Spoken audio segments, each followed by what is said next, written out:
Well, you know what I'm supposed to say now is I'm proud to be here, and it's an honor. But you know, the truth is I'm really nervous. And I'm nervous because I had an opportunity to attend your banquet last year, heard some of your student speakers there, and then I had the privilege to attend Mary Poppins. Wow. The reason I'm nervous is these guys are a hard act to follow, let me tell you. You know, every time that I put together a graduation speech, I think I'm going to rival the Gettysburg Address. But you know, it comes out to be a long-winded, boring presentation that'll never go down in history. But my job today is to speak, and your job is to listen. And I hope we get done at the same time. But you know, in my 54 years in education, I always wanted to do research on the decades. And as people out here in the audience, my question would be, what were the most important 10 years in your life? And why would you say that? The most important 10 years in your life, and why? And of course, the graduates today, you've gone through 2 decades already. And it's interesting, most research indicate that those first 10 years, by the age 3 to 5, you've gained half of everything you're going to learn. Wow. Now you're into your 2nd decade. Boy, and think of all you've learned, that time from 11 to where you are now. And then think you're going into your 3rd decade. 21 to 30. What's going to happen to you guys? You know, the interesting thing is, the latest research on population is that there is an increase in adult children moving back with their parents. So you've got a chance there. So keep that in mind. But I think that the greatest influence, as you look at decades in your life, I think the greatest influence are the choices we make and the effort we make. And for the first 2 decades in your lives, I want you as graduates to look back, okay? And I want to start, first of all, with choices, because choices are significantly important. I want to start with a story. And the story goes something like this.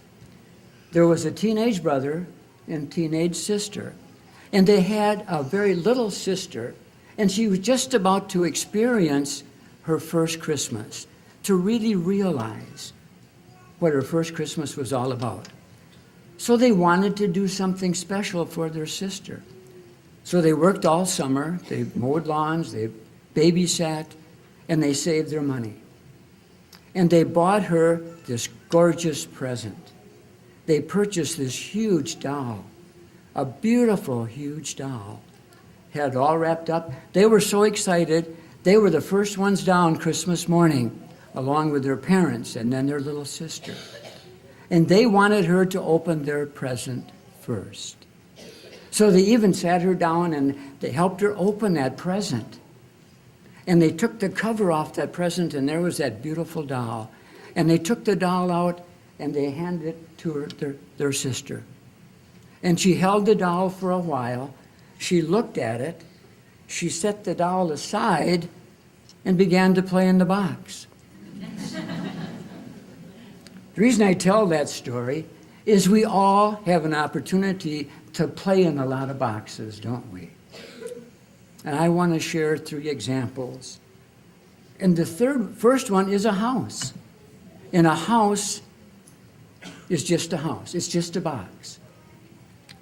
But my question for you today, what I want you to think about, all of you, what are the gifts that make that house a home? What are the gifts that make that house a home? I'm not talking about material gifts now. Forget about those. That's the first thing that hops into a person's mind. Forget about those. What are the true gifts that make that house a true home? And then think about, in your lives, did you recognize them? Did you accept those gifts? Or just set them aside? And ask yourself, who's responsible for that? We always blame the parents, don't we? But what's the responsibility of you people? As a child within those, what are your responsibilities? To recognize those gifts, to help to develop those gifts. And sometime I would like to do profiling. It's very popular today. Profiling is popular. And I'd like to profile the life of adults.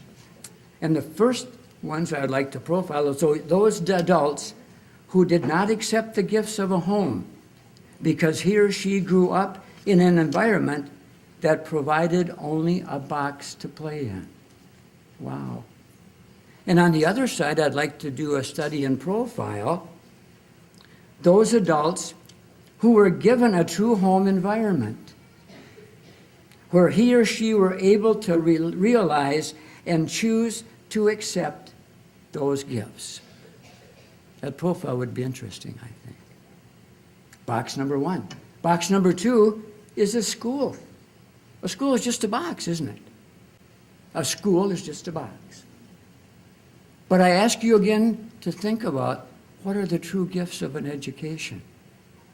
What are the true gifts of an education? And I know it's been, part of the developments in education today is to make education fun. And I know there has to be fun in learning. But in my experiences, I found that the fun of learning comes when you actually learn something. The fun of learning comes when you actually learn something. And in my 50 years in education, I've had the opportunity to evaluate schools at all levels, from public schools to colleges and universities. And I'm here to tell you that you graduates are extremely fortunate because you have something very special here at St. Ambrose. Think about that. You have something very special here at St. Ambrose. And the third box is a church. Church today. It's just a box, isn't it? It's just a box. Do we really want to make the choice of just playing in that box? Is Mass supposed to be fun? Are we truly joyful in our faith because we're allowed to play in it? If we truly do not believe who we are with and who we receive at the celebration of the Mass, how can we accept the true gifts of our faith? The challenge you will face as your decades will go before you will be to continually accept the gift of your faith and guard against the cultural and social challenges of playing in your own personal box outside the influence of your faith. I read that because I think that's extremely important. You're going to have to guard against just playing in your own personal box outside the influence of your faith. Many people say, I do not need a church to tell me how to live. But I've known so many people, as they get older, they get my age, they go back to church. You ask them why, they say, I'm covering all the options. I'm covering all the options. But I want to ask you graduates to do me a favor today. And I know it's your day to celebrate, but listen carefully what my favor is. If you graduates truly know that people around you gave of themselves so that you recognized and accepted the gifts of the home, the school, and the church, I would ask you to stand up, seek them out in this gathering, try to look at each and every one, and give them a round of applause. Would you do that, please? If you truly realize that, look around and applaud them. Wow. Oh, hey, well, thank you. That could have been a bust. And the real thought in all of this is that truly accepting the gifts from these boxes will affect your choices throughout the rest of your life. Second part, the presentation, is to look at effort. Choice and effort. And again, I start with a story. And the story goes something like this.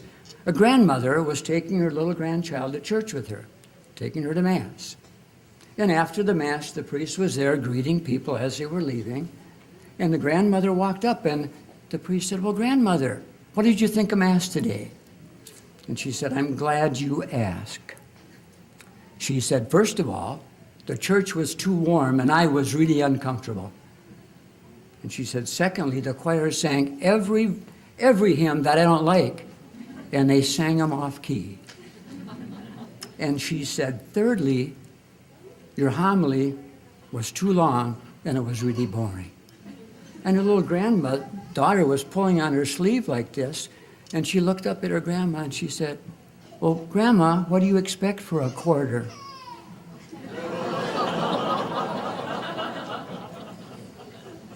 And of course, the reality is throughout the rest of your lives, you don't accomplish much with a quarter effort. And again, I want to look at three areas there. And the first is your faith. And our Catholic faith is a rigorous one. And it takes effort on everyone's part if you're going to be a practicing Catholic. It's a rigorous faith. I was interested that Bishop Marlino mentioned our mysteries today. And this is Trinity Sunday.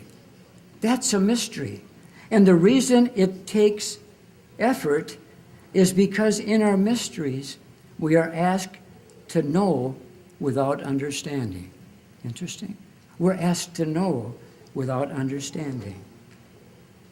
And the sacraments take effort. Think of the sacrament of penance. Wow. It takes effort to prepare for that sacrament, doesn't it? Wow. It takes effort to truly want to leave your sins behind you. That takes effort.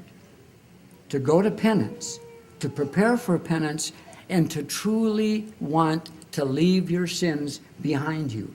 That takes effort. And communion takes effort. Preparing for a communion. The effort it takes to be ready, to be prepared, and to truly feel God's presence within us. And the other, to develop a prayer life. That's hard. It takes time. There's all kinds of interferences. Your mind wanders all over as you pray. But I got some great direction from my mother. My mother was a person that just said the right thing. She had sayings for everything. I know you've known people like that. And I'd come home and I would say, "You know what, I'm really angry with that teacher, or I'm angry with that coach, or I'm angry with that principal. I'm going to go tomorrow and I'm going to tell them how I feel." And my aunt would look at me and say, "Dickie," she called me Dickie. "Dickie, remember to whom you are speaking." Think about that. It's helped me in my prayer life. Remember to whom you are speaking. Wow. And I think you graduates and you young adults have to make a special effort with your faith. And why do I say that? A couple months ago, I read the book. It was called Growing Young. It was written by 3 researchers who spent 3 years traveling the United States and studied over 2,500 churches, both Protestant and Catholic. The essence of their study dealt with what churches were doing to grow young.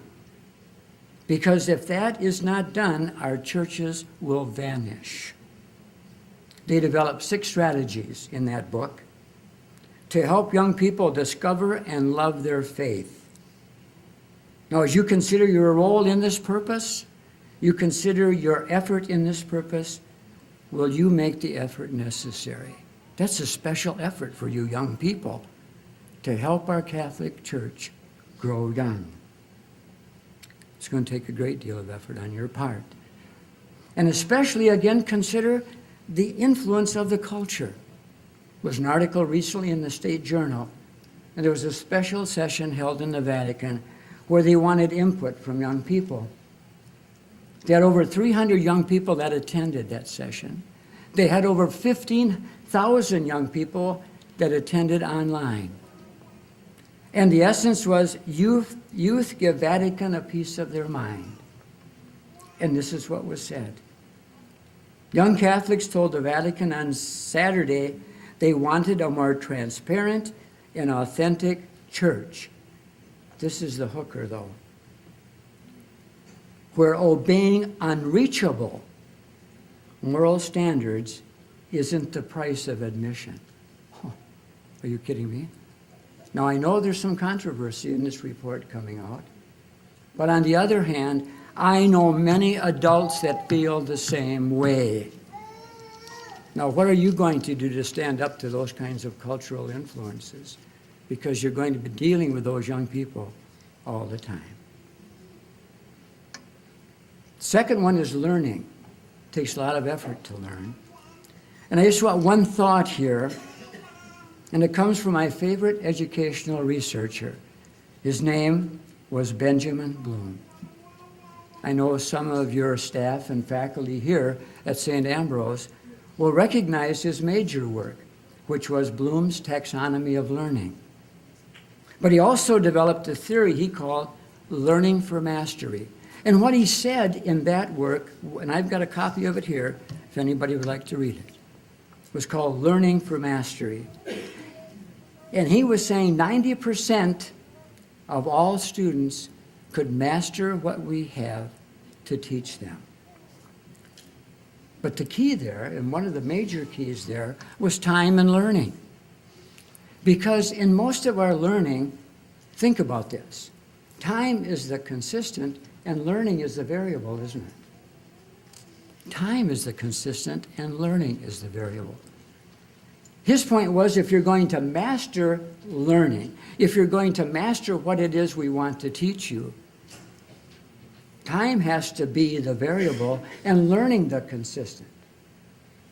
And the effort you have to make in your learning is to change that. You're the one that has to change that. Your faculty members, wherever you're going to go, they're limited. They've got so much time with you.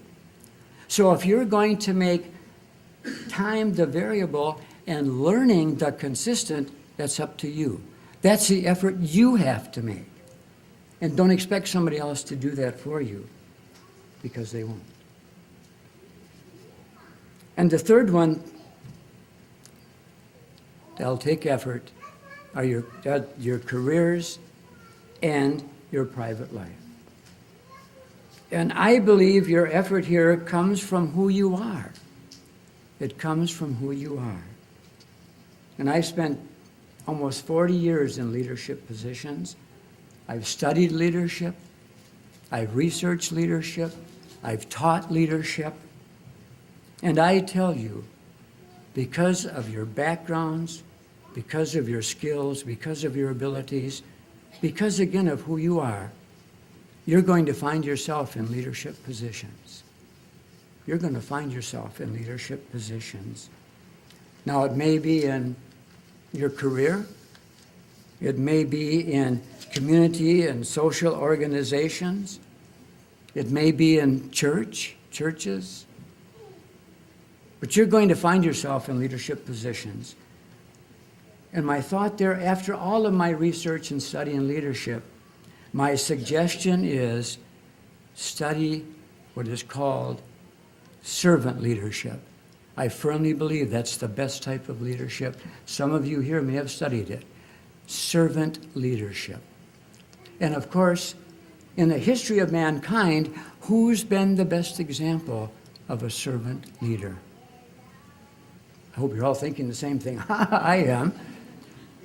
But in the United States, the leader of servant leadership was a man called Robert K. Greenleaf.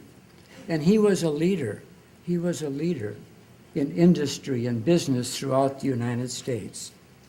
But it's interesting that both Christ and Robert Greenleaf had one major element in regard to that leadership style.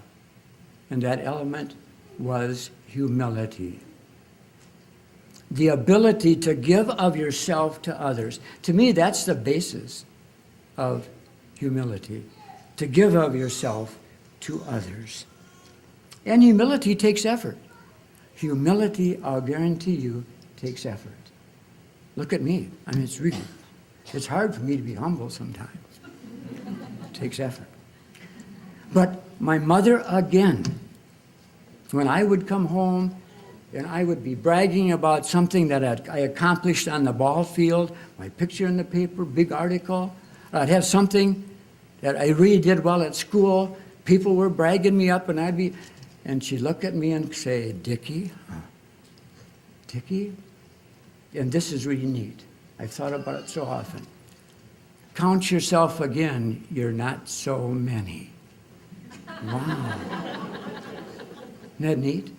Count yourself again, you're not so many. Well, in closing, I would want each one of you graduates to accept and use the gift that God has given you.